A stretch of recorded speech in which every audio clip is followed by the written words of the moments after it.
tardes, Raúl. Bienvenido a la Universidad Gastón Acharí. Muchas gracias.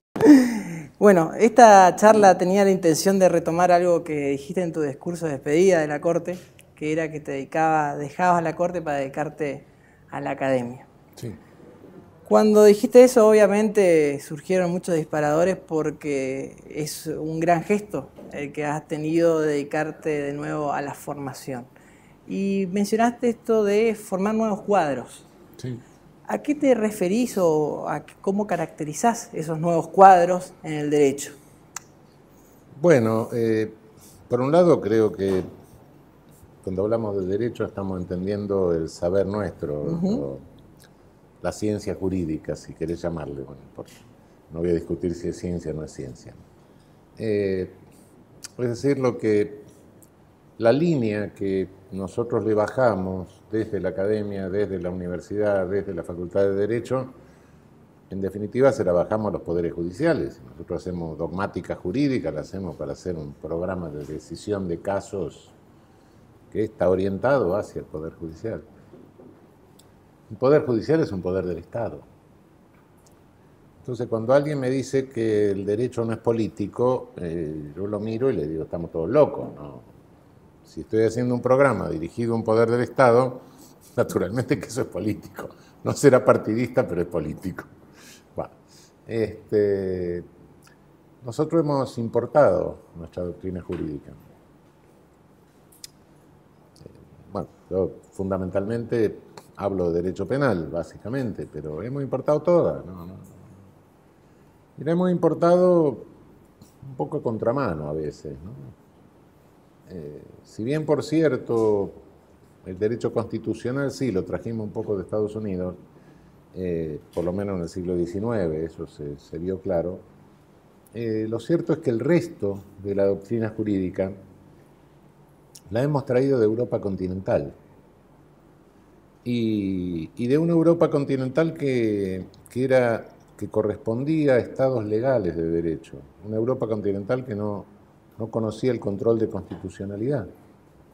Cuando por lo menos nosotros y toda América Latina, aunque sea hipotéticamente o teóricamente o constitucionalmente, teníamos que ser estados constitucionales de derecho.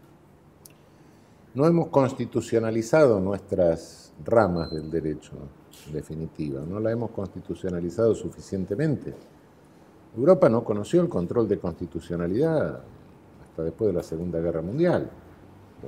Las tentativas que tuvo antes eran muy poquitas y fracasaron con modelos políticos, ¿no? Bueno, esa es la primera cuestión. Tenemos que pensar en serio una constitucionalización de nuestras ramas del derecho. ¿Qué quiero decir con esto?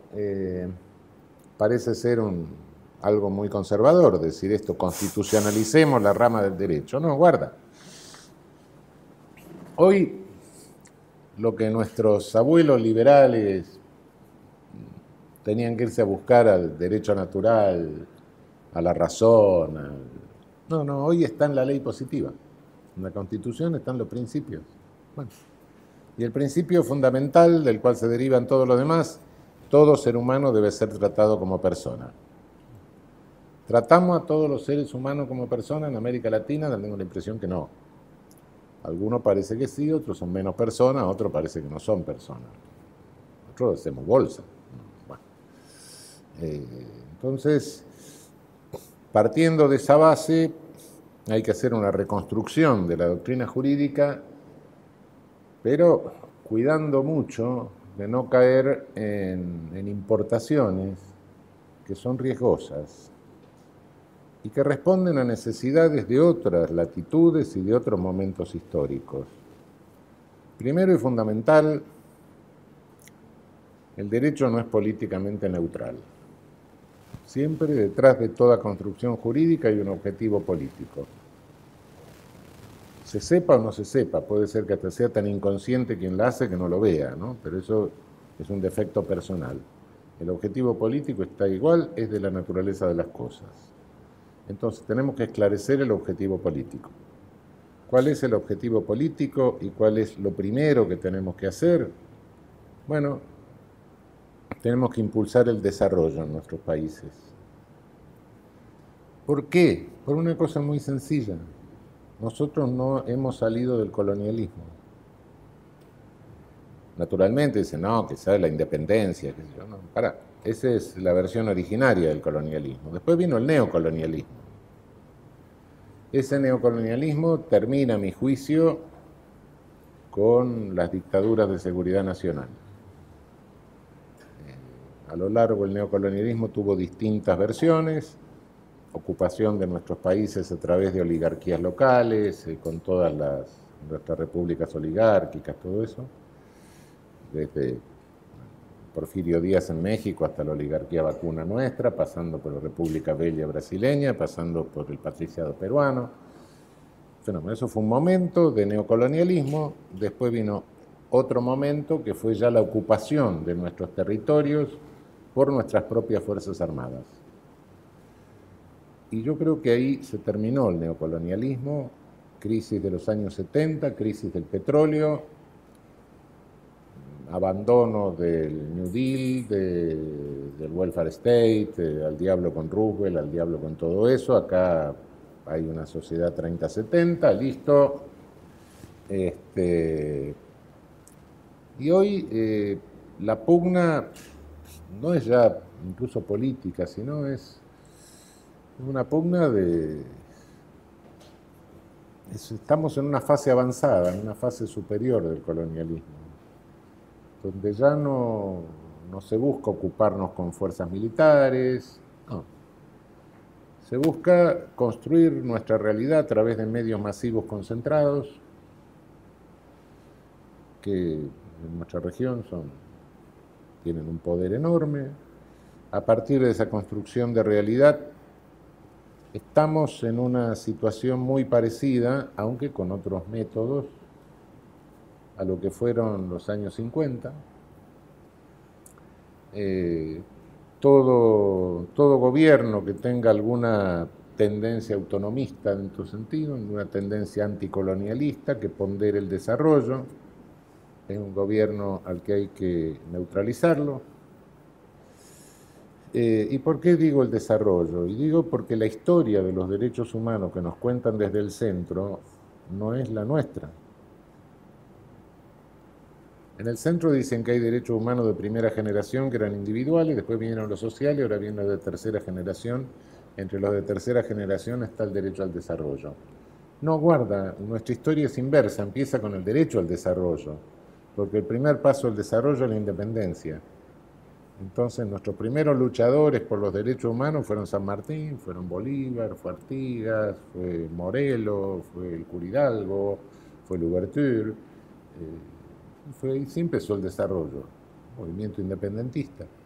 Y bueno, y sigue hasta hoy este asunto, ¿no? ¿Y por qué digo que el desarrollo? Porque si lo que tenemos que hacer realidad es que todo ser humano tiene que ser considerado persona y tratado como persona, lo primero que tenemos que respetarle es la vida. Y la violación del derecho humano al desarrollo, lo que afecta es la vida. La afectación del derecho al desarrollo te crea sociedades muy desiguales, por ende sociedades altamente conflictivas, por ende sociedades altamente violentas. Si a eso le sumás los suicidios, si a eso le sumás la discriminación en la atención de la salud, y si a eso le sumás algunos otros efectos del desarrollo, como que llenamos todas las carreteras nuestras de autos y mandamos todas las cargas por carretera también y nos vamos a matar todos, sumale todos los muertos eso en 10 años y tenés un genocidio por goteo. Nos hemos mandado nuestra Hiroshima y Nagasaki en 10 años. Tenés una ciudad grande que le hiciste pelota. Claro, entonces, en ese sentido, entonces necesitamos una doctrina jurídica básicamente realista. Es decir, una doctrina jurídica que tenga en cuenta cuáles son los efectos de la decisión.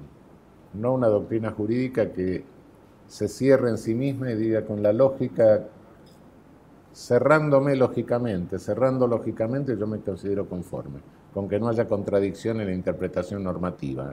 No, guarda, ¿qué efecto tiene esto sobre la realidad? Bien. ¿Qué efecto social tiene esto, no? ¿Qué ¿Sí? efecto social tiene esta decisión? ¿Qué efecto ideológico también? Sí, claro. Claro. Ahora, dijiste algo muy interesante al comienzo, el tema de la formación de nuestros jueces, y hoy por hoy estamos discutiendo mucho el tema del perfil de nuestros jueces. Tenemos la culpa nosotros que somos los que los formamos. No salieron de una incubadora, sino de la universidad. Y con respecto a eso, me pareció interesante tomar el caso de Roberto Carles, hoy, digamos, postulante a la Corte, porque es inusual, ¿no?, ver un joven con la formación que tiene Roberto y que sea tan discutida otras cuestiones, que se le discuta la edad. Bueno, a mí me parece que la discriminación etaria es algo, es discriminación. Pero a vos no te discriminaron cuando fuiste a jugar a los 27, ¿o sí? No, en aquel momento no, pero bueno, qué sé yo, no, guarda, la discriminación etaria es una discriminación, sea por joven, sea por viejo, como yo ya estoy entrando en la otra, bueno, viejos del mundo unidos estoy, ¿no? No se puede discriminar a alguien por la edad, es decir, que eso no da experiencia. ¿Qué es la experiencia? Que no tiene experiencia judicial. De los 4 ministros que tiene la Corte en este momento, solo Elena Hayton de Nolasco tiene experiencia judicial. Los otros vienen de la actividad profesional o académica. Entonces eso es absolutamente insustancial. O sea que quizás estamos ante la falta de argumentos, digamos, para elegir un juez o un ministro de la Corte, vemos el lado negativo, por que sería un lado se ve ese supuesto lado negativo y por otro lado hay envidias, hay mezquindad. ¿Por qué no yo? Ahora bien, si Tengo no... más títulos después de todo. Pero lo que pasa es que Matías tiene, Roberto tiene muchos, o sea que no es esa cuestión. Claro, eso. Ahora, si uno critica un perfil como el de Matías, como el de Roberto, ¿qué otro perfil tenemos? ¿Cuál es digamos, la opción a un perfil como el de Roberto? No sé, eso habría que preguntárselo a los que lo critican. Exactamente. Yo creo que detrás de muchos de los que lo critican está el perfil propio del que hace la crítica. O sea que vamos a seguir teniendo ministro de edad avanzada o... No, yo tampoco critico a nadie por la edad avanzada. Yo mismo me dijeron, bueno, ¿quién otro puede ser? Puede ser Julio Mayer. Sí, tiene mi edad, Julio. Bueno, le darían un acuerdo por 5 años. Bueno, me parece que Julio puede ser un buen ministro. No hago discriminación por edad. No tiene sentido hacer una discriminación etaria. Fulanito no puede ser porque es viejo, fulanito no, menganito porque es joven. Eso es absurdo, ¿no? Experiencia judicial. Yo creo que Juan Bautista Alberdi nunca fue juez. Creo que Dalmacio Vélez Arfield tampoco. Creo que Carlos Tejedor jamás. Bueno, fueron los tipos que hicieron la legislación básica del país. Bueno, qué sé yo, es absurdo. Ahora, volviendo un poco al tema de la formación. Hoy casi todas las universidades nacionales, tanto de gestión pública como privada, casi tienen un copy-pega de los programas de estudio. ¿Qué observás de los programas de las casas de estudio nuestras? O sea, como crítico y que debería ser cambiado. Observo eso, observo que no hemos bajado suficientemente, no hemos tenido suficiente creatividad como para bajar los principios constitucionales a cada una de las ramas del derecho. Hay que pensar cada una de las ramas del derecho desde los principios constitucionales. En el caso de derecho penal, digamos, esa división que seguimos manteniendo de derecho penal general y especial, no vinculada, por ejemplo, a otra disciplina como la criminología y la psicología, ¿pensás que tiene que ser algo central? Claro, naturalmente, y en cada una de las ramas del derecho. Si yo hago derecho de familia, tengo que tener una idea de cuál es el efecto del modelo que tengo en la cabeza. Si estoy haciendo contratos, tengo que tener una idea de cuál es la realidad económica del país, para qué sirven esos contratos, qué es lo que pasa, cuál es la realidad, cuál es el efecto que está produciendo en la sociedad. Indiscutiblemente, no te digo si hago derechos reales, qué sé yo, pucha. Bueno, sos escribano, así que algo de eso sabés. Bueno,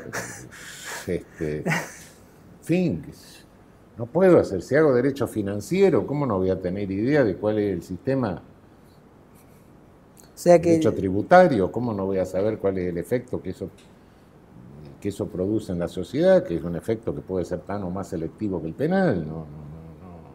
Si hago derecho laboral, bueno, ¿qué efecto tiene lo que estoy haciendo sobre el mercado laboral? ¿Qué efecto tiene sobre las personas?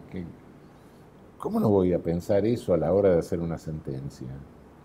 Y está bien que se lo piense, hay que sacarle de la cabeza que la sentencia no se debe hacer sin pensar eso. No, al contrario, hay que pensar eso y discutirlo. Bueno, está bien, el Poder Judicial será plural, habrá distintas opiniones, etcétera, pero discutamos el fondo y el fondo es ese, ¿no? Vinculando un poco esto con el proyecto o el anteproyecto de Código Penal que ha realizado la comisión que presidiste. Cuando empezaron el trabajo, ¿cuáles fueron los objetivos principales antes del desarrollo del articulado? No, en realidad no nos propusimos, naturalmente, si hubiera hecho yo un proyecto, me hubiera hecho hacer el proyecto, hubiera hecho otra cosa. No, si era una comisión plural, la idea fue ir arrimando posiciones y darle a la legislación que hay una cierta coherencia, un mínimo de lógica que no tiene, meter todas las disposiciones de leyes penales especiales en el código, codificar, ¿va? Mejorarle la redacción, hay cosas que están hechas sin técnica legislativa ninguna, sacar solamente aquellas cosas que eran disparates o cosas insólitas. En general tampoco, bueno, sabemos que el poder político no va a hacer desaparecer cosas que aprobó un rato antes, por más que no nos gusten. Bueno, está bien, dejalas, ponele una cierta racionalidad, equilibremos un poco las penas conforme a la gravedad de la lesión a bien jurídico. En fin, el objetivo es un proyecto conservador, si se quiere, solo que ordena, lo cual devuelve cierto grado de seguridad jurídica, ¿no? Porque la seguridad jurídica hoy en materia penal la tenemos por el suelo. Acá hay tipos penales para todos los gustos, hay penas totalmente disparatadas, nadie sabe cuál es el máximo de la pena de prisión, por ejemplo. Pretendí hacerlo por vía jurisprudencial en la Corte y perdí 6-1, ¿no?